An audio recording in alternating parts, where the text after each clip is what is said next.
my mom said. Venue capacity is strict. It's too chaotic for your kids. I said, okay. Then I saw the live stream. My neighbor's teenage son was doing a keg stand on the lawn of the estate I paid for. My sister was laughing in the background. My kids, who had spent all week making cards for their grandmother's ruby anniversary, were sitting on my couch asking why Grandma didn't want them. I didn't plead for an invite. I didn't ask to see the guest list. I just picked up my phone, took a screenshot of the live stream, and texted, "Returning these today." Before we see how they handle losing their sponsor, drop a comment and let me know where you're listening from and what time it is for you right now. I'd love to see who's part of this community. 40 minutes later, I was standing in the quiet, climate-controlled air of the luxury boutique downtown. It smelled like expensive leather and old money, the kind of atmosphere my parents had spent 40 years trying to replicate. The sales associate remembered me. Of course she did. I was the one who had come in 3 months ago, agonizing over the perfect gift for a 40th anniversary. I was the one who had put down a deposit on a vintage Cartier tank watch gold, leather strap, understated elegance, $9,400. "Miss Morgan," she smiled, already reaching under the counter. "Here to pick up the final package? We wrapped it in the gold paper you requested." "Actually," I said, my voice steady, "I'm here to return it." Her smile faltered. "Oh, is there a problem with the piece?" "No problem with the piece," I said. "Just a problem with the recipient. It turns out the venue capacity for my family is very strict this year, too chaotic for expensive gifts." I watched her process the refund. It took 3 minutes. 3 minutes to undo months of saving, sacrificing, and planning. When the receipt printed, the sound was sharper than I expected. $9,400 credited back to my account. I didn't stop there. I pulled up the spa reservation on my phone, the full-day package for my mother and sister the morning after the party. Cancel, refund, confirm. I took a photo of the refund receipt. I opened the family group chat, which was currently flooded with photos of the exclusive anniversary gala. My aunt was posting about the elegant atmosphere. My sister Brianna was posting selfies with the caption, "Legacy." I attached the photo of the receipt. I typed 3 words. "Removing the chaos. Send." Then I blocked my mother. I blocked my father. I blocked my sister. I drove home in silence. My phone started vibrating against the passenger seat within 30 seconds. It buzzed and buzzed, an angry, insistent insect trying to break through the glass. I didn't look at it. I didn't answer. I just drove, feeling the weight of $9,000 lifting off my chest and settling back into my bank account where it belonged. When I got home, my kids were asleep. The house was quiet. I sat at my kitchen island and poured a glass of water. My hands weren't shaking. My heart wasn't racing. I felt cold, clinical, like an architect staring at a building that had been condemned. I looked at the counter. Sitting there, next to the bowl of fruit, was a key fob. Black, sleek, heavy. The spare key to the Range Rover Velar my parents were currently driving to their gala. I picked it up. The metal was cool against my skin. For years, I had told myself I was helping. I was the good daughter. I was the reliable one. I was the architect of their comfort. But sitting there in the silence of my own kitchen, I realized the truth. I wasn't their daughter. I was their financier. I was the silent partner in the business of their image. And the thing about silent partners is, they can pull their funding at any time. I stared at the key. This wasn't just a car. It was their identity. It was the vehicle they used to drive to the country club, to church, to their friends' houses to brag about their successful lives. It was a $58,000 billboard that screamed, "We made it." Except they hadn't made it. I had. I took a sip of water. I unlocked my phone, bypassing the 47 missed call notifications from my father. I opened my banking app again. I scrolled down to the auto loan section. Range Rover Velar. Primary borrower, Morgan. I tapped the details. Co-borrower, none. I had bought it in my name because their credit was shot after my dad's last failed business venture. They promised to make the payments. They promised it was temporary. That was 3 years ago. I had made every single payment. 36 months of $840. I looked at the holes in my boots by the door. Literally, my work boots, the ones I wore to construction sites for my interior design business, had a crack in the sole I'd been meaning to fix for 6 months. But I never had the extra cash. Because every extra dollar went to the Range Rover fund or the anniversary fund or the mom needs to look good for the neighbors fund. It's funny how the mind works. For years, I thought this was love. I thought sacrifice was the currency you paid to be part of a family. I realize now it wasn't love. It was a subscription fee, and they had just canceled my membership. But they forgot one thing. They forgot who held the admin password. I picked up the key again. I didn't throw it across the room. Emotional outbursts are messy, and I don't do messy. I do precision. The boiling frog. That's what they call it. If you drop a frog in boiling water, it jumps out. But if you put it in cold water and slowly turn up the heat, it cooks to death without ever knowing it's dying. They had been turning up the heat on me for decades. A little favor here. A loan there. A guilt trip about how much they sacrificed raising me. A comment about how Brianna needed more help because she was sensitive. I had normalized the cruelty. I had accepted that my role was to give and their role was to take. I had believed them when they said I was difficult or intense whenever I asked for basic respect. But tonight, the water had boiled over. I wasn't the frog anymore. I was the chef, and I was closing the kitchen. I pulled out a fresh sheet of paper. I wrote down the VIN number of the Range Rover. I wrote down the license plate. I wrote down the address of the lakefront estate where the party was currently happening. Then I picked up my phone and dialed a number I had looked up 10 minutes ago. City Towing and Recovery, a gruff voice answered. Hi, I said, my voice calm and pleasant. I need to request a tow for a vehicle I own.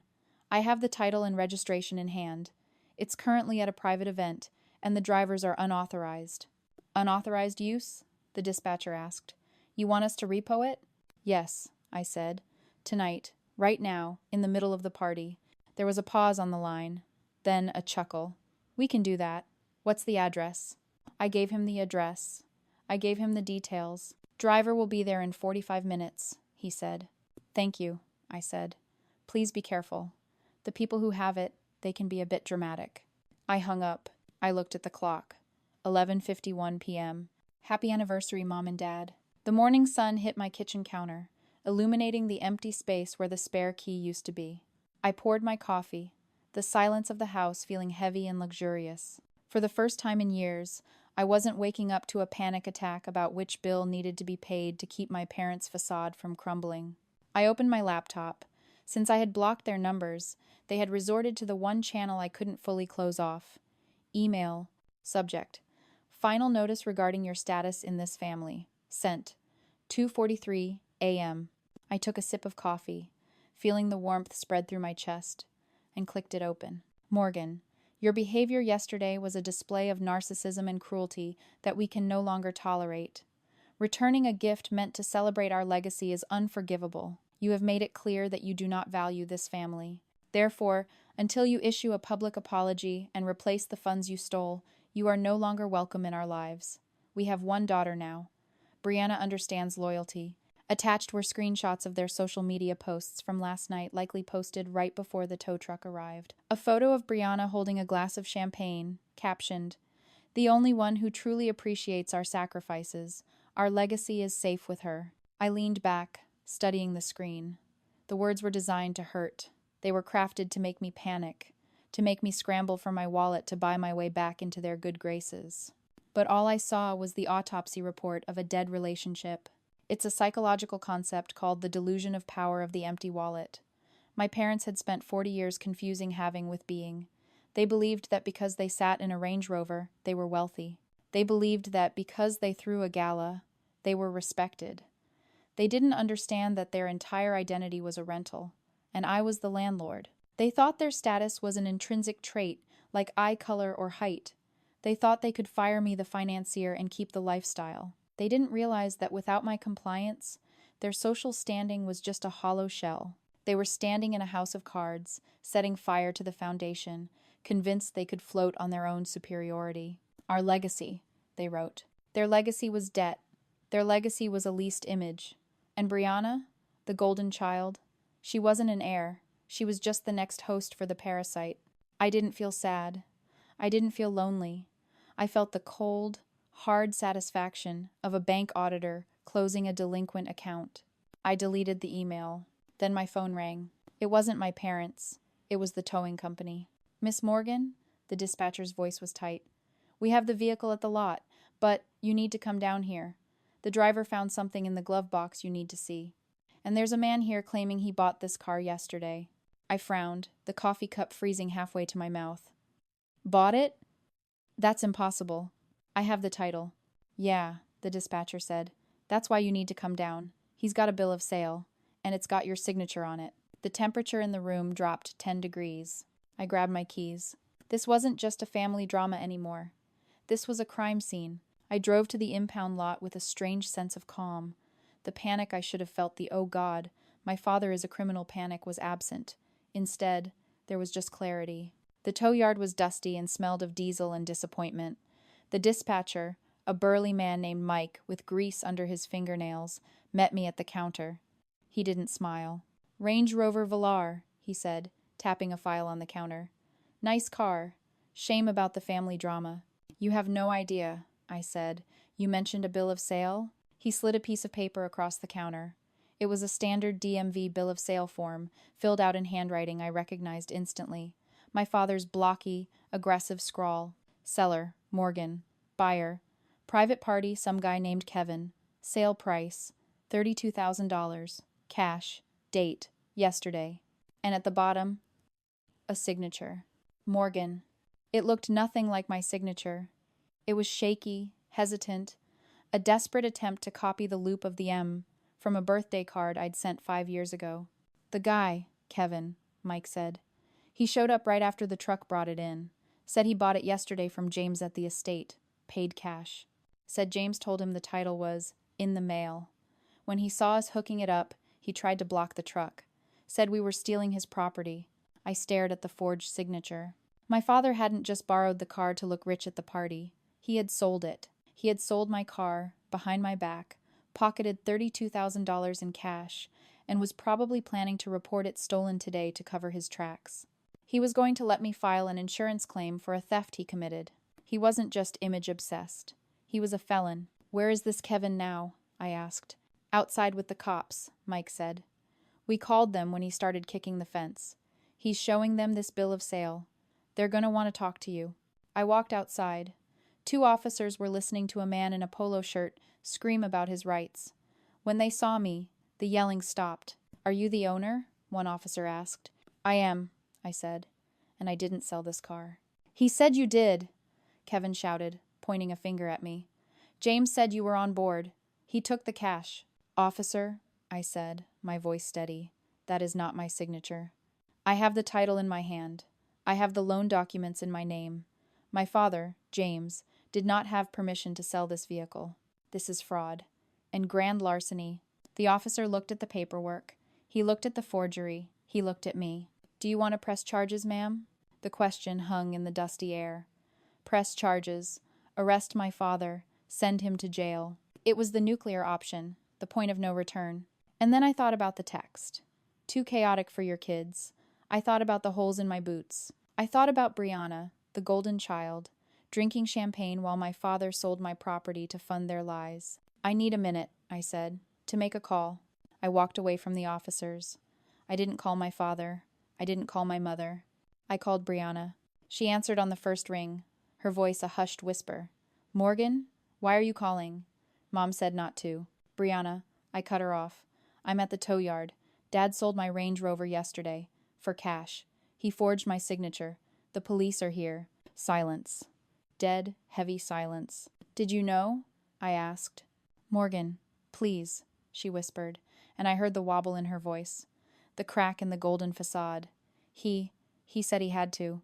He said the creditors were coming. He said it was the only way to save the house." "Save the house?" I repeated. "Or save you?" The silence stretched, thin and brittle. "Brianna," I said, my voice dropping, "why did he need $32,000 in cash yesterday?" "Because," she sobbed, "because I'm bankrupt, Morgan. I lost everything 6 months ago. The influencer thing. It's all fake. I have credit card debt you wouldn't believe. The loan sharks. They were calling Dad. He sold the car to pay them off so they wouldn't hurt me." The puzzle pieces slammed into place. The chaos excuse. The exclusion. It wasn't just about my kids being messy. It was about keeping me away so I wouldn't see the car was gone. So I wouldn't ask questions while they desperately tried to cover up the fact that the golden child was drowning in debt and my father had become a criminal to save her. They excluded me to rob me. "I'm pressing charges," I said. "No!" Brianna screamed. Morgan, please, he's old. He'll go to prison. You can't. I can, I said. And I will. Unless. Unless what? Unless you open the front door. Tonight. What? I'm coming over, I said. Not to the estate. To your apartment. Or, wait. You don't have an apartment anymore, do you? You're living with them. The silence was my answer. I'm coming to the house, I said. Pack a bag, Brianna. You're leaving with me. Tonight. Or Dad leaves in handcuffs. They'll kill me, she whispered. No, I said. They won't. Because they don't have a car anymore. And in about an hour, they won't have a daughter either. I hung up. I walked back to the officer. Officer, I said, I'd like to file a report, but hold off on the arrest warrant for 1 hour. I need to retrieve something from his house first. The officer nodded. We'll need to keep the car here as evidence, ma'am. But we can file the forgery affidavit now. I signed the paper. My real signature next to my father's fake one. It didn't feel like revenge. It felt like an eviction notice. I was evicting them from my life, from my wallet, and from the illusion that they could use me without consequence. I sat in the dark of my living room, the digital clock on the microwave reading 10:42 p.m. The house was silent, save for the hum of the refrigerator and the rhythmic breathing of my children in the next room. On the coffee table in front of me lay 3 things: the title to the Range Rover Velar, the forgery affidavit signed by the tow yard officer, and the spare key I had retrieved from the impound lot. I was waiting. At 10:45, headlights swept across my front window. A car door slammed, followed by a hesitant knock. I opened the door. Brianna stood there. She wasn't the golden child I had seen on Instagram earlier that day, holding champagne and toasting to legacy. She was wearing gray sweatpants and a stained hoodie. Her face was scrubbed clean of makeup, revealing dark circles and blotchy skin. She held a duffel bag like it was a shield. Come in, I said. She stepped inside, looking around my modest living room like she was afraid the furniture might bite her. I didn't think you'd come, I said, locking the door behind her. I didn't have a choice, she whispered. Dad. He's losing his mind. He called the police on the tow company. He told Mom you hired someone to steal the car. I know what he told her, I said. Sit down. She sat on the edge of the sofa. Morgan, I'm sorry. I didn't want him to sell it. I told him it was yours. But he said it was the only way to fix the debt. How much debt, Brianna? $84,000, she said, the number coming out as a sob. It started with the apartment in the city, then the trips to Dubai for content, then the clothes. I maxed out 6 cards. The creditors started calling Dad's house last week. They threatened to garnish his pension if he didn't pay up because he co-signed on 2 of them. I looked at her. For 30 years, I had envied her. I had envied the way she floated through life while I trudged through mud. I had envied the praise she got for simply existing. Now, I realized I hadn't been envying a person. I had been envying a product that was now defective and recalled. So he sold my car to pay your credit card bill, I said, to keep the illusion alive. He said he'd pay you back, she cried. He said he just needed time. He committed a felony, I said. Before she could answer, another set of headlights flashed in the driveway. High beams. Aggressive. Then the pounding started. Open this door, James screamed from the porch. I know she's in there. You kidnapped my daughter and you stole my car. Open up or I'm breaking it down. Brianna flinched, curling into a ball. Don't let him in, please. I stood up. The affidavit felt light in my hand, but the key felt like a weapon. I walked to the door and threw it open. James and Angela were standing there, red-faced and panting. My father raised a fist to pound on the wood again, but stopped when he saw my face. Where is she? He snarled. And where is my car? Your car? I asked, my voice dangerously quiet. The car you sold yesterday for $32,000 cash, using a forged signature? Angela stepped forward, her pearls trembling. Morgan, stop this nonsense. Give your father the keys. You've embarrassed us enough for one weekend. He committed a crime, Mom, I said. He forged my name on a federal document. He sold property that didn't belong to him. It was a family emergency, James shouted. I did what I had to do. You weren't using it. You're selfish. Now give me the key or I'm calling the sheriff to report a theft. I held up the piece of paper. The porch light illuminated the bold black letters. Affidavit of forgery. I already talked to the sheriff, I said. And the tow company. And the buyer, Kevin. They all have copies of this document. Kevin is very eager to get his money back, Dad. He's pressing charges for fraud. And this piece of paper? It's the only thing standing between you and a grand larceny indictment." James froze. The color drained from his face, leaving him looking old and gray. "You wouldn't," he whispered. "I'm your father." "You were my father," I corrected. "Then you became my dependent, and yesterday you became a thief." I stepped out onto the porch, forcing them to take a step back. "Here is how this ends," I said. "Brianna stays here. You go home. You will figure out how to pay Kevin back his $32,000 without touching my assets. If you step foot on this property again, if you text me, if you email me, or if you try to sell so much as a toaster oven in my name, I will hand this affidavit to the district attorney." "Morgan," Angela pleaded, reaching for my arm, "think about our reputation, the neighbors." "The neighbors already saw the tow truck," I said. "The reputation is dead. Go home." James looked at me. For the first time in my life, he didn't look at me with disappointment. He looked at me with fear. He turned around and walked to his car. Angela followed him, sobbing into her hands. I watched them drive away. Then I went back inside and locked the door. The fallout was swift, silent, and absolute. My father didn't go to jail. I didn't want my children to have a grandfather behind bars. I just wanted him out of our lives. His lawyer advised him to sign the permanent no-contact order I drafted. He signed it in a lawyer's office 3 days later, his hand shaking, his face gray. He agreed to pay Kevin back the $32,000 by liquidating his own retirement account. The legacy he was so obsessed with was now writing checks to cover his crimes. The neighbors at the lakefront estate talked, of course. Gossip in our town moves faster than fiber optics. They heard about the tow truck. They heard about the forgery. The carefully curated image my parents had spent 40 years building didn't just crack, it shattered. They weren't the pillars of the community anymore. They were the people who stole from their own daughter to cover up a bankruptcy. But I didn't stick around to watch the rubble burn. I had something else to build. Brianna stayed. It wasn't easy at first. She had to unlearn 30 years of being a show pony. She got a job as a receptionist at a dental office. It wasn't glamorous. There were no champagne toasts or trips to Dubai. But when she brought home her first paycheck, $600 she had actually earned, she cried at my kitchen table. Not because it was a lot, but because it was real. As for me, I looked at my bank account. The $9,400 from the returned watch. The $840 a month I was no longer throwing into a black hole of a car loan. I didn't just save it, I planted it. There is a concept I read about once called the justice of the planter. Most people think justice is about punishment, about balancing the scales by taking something away from the person who hurt you. And sure, taking back the car felt good. But true justice isn't just about salting the earth where your enemies stand. It's about taking the resources they stole and using them to grow a garden they will never be invited to see. I leased a small commercial space downtown. It had good bones, but needed work, exposed brick, high ceilings, terrible lighting. I spent the next 3 months turning it into the headquarters of Morgan Design. I bought the best drafting tables. I installed gallery lighting. I finally bought myself a new pair of work boots, steel-toed, waterproof, high-quality leather, no holes. Every time I paid a contractor, every time I bought a can of paint, I thought about my parents. They had used my money to buy an illusion. I was using it to build a foundation. I remember standing in the center of the studio the night before the grand opening. The smell of fresh paint and sawdust hung in the air, the smell of creation. My kids were sitting on the floor, drawing on scrap paper. Brianna was helping me hang the sign in the window. For years, I had been the architect of my parents' false life. I had designed their renovations, funded their cars, and propped up their ego.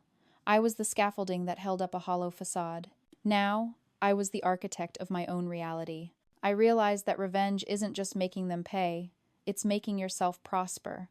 It's taking the energy you used to waste trying to please them and pouring it into your own soil. My parents were weeds, choking out everything around them to feed their own need for attention. I had finally pulled them out by the roots, and look at how much room there was to grow. The next morning, I unlocked the front door of my studio. The sun hit the glass, illuminating the gold lettering of my name. My real name, not the financier, not the scapegoat, just Morgan. I sat at my desk and opened my laptop. No angry emails. No desperate texts, just a new client inquiry and a photo from Brianna of my kids eating pancakes. Peace. It turns out it's not expensive. It just costs you the people who don't deserve you. And if you're listening to this, sitting in the dark, wondering if you have the strength to take back your keys, to return the gift, to stop funding the people who hurt you. Let this be your sign. You are not their ATM. You are not their prop. You are the builder of your own life. So, have you ever had to repossess your own life from people who claim to love you? Tell me your story in the comments. And if you're still holding on to a gift they don't deserve, maybe today is the day you return it.